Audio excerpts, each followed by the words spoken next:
Narito ang isang pangunahing pag-unawa sa Attention Deficit Hyperactivity Disorder, ADHD, sa wikang Tagalog.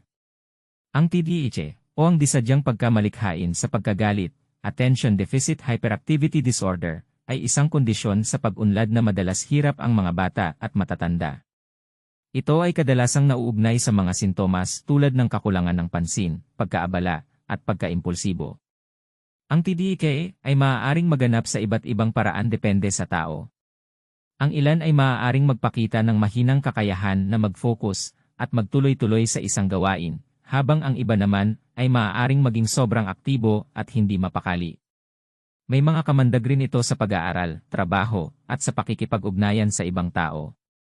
Habang ang dahilan ng TDAH ay hindi gaanong malinaw, maaaring resulta ito ng iba't ibang mga kadahilanan tulad ng genetic, kapaligiran, at mga kaganapan sa pag-unlad sa utero. Ito ay hindi rin nangangahulugan na ang isang tao na may TDAH ay may kakulangan sa talino. Sa katunayan, maraming tao na may TDAH ang mayroong malalim na kaalaman at kakayahan.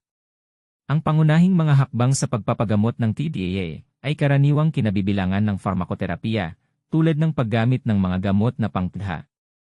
Gayunpaman, mayroon ding mga non-pharmacological na paraan na maaaring matulungan, tulad ng terapiya sa pagsasalita, kamalayan sa sarili, at estratehiya sa pagpaplano ng oras. Ang mahalaga sa pagtuturo at pagbibigay ng suporta sa mga may TDAH ay ang mabuting pangunawa, pasensya, at suportang moral. Maaring makatulong ang pagpapakita ng malasakit, pagsasama sa mga taong may TDAH sa mga desisyon, at pagtataguyod ng isang kultura na nagbibigay halaga sa pagkakaiba-iba. Mahalaga rin na kumonsulta sa isang profesional na pangkalusugan kapag may mga pangamba tungkol sa TDAH. Sila ang makakapagsagawa ng tamang pagsusuri, pagdiagnostiko, at pagrekomenda ng mga solusyon at pamamaraan na maaaring makatulong sa pagmamanage ng TDAH.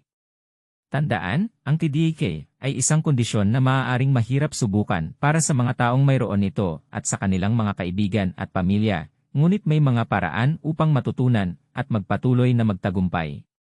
Dapat nating bigyang halaga ang malasakit at suporta sa mga taong may TDAH upang mabuo ang isang mas mainam na kapaligiran at kinabukasan para sa kanila.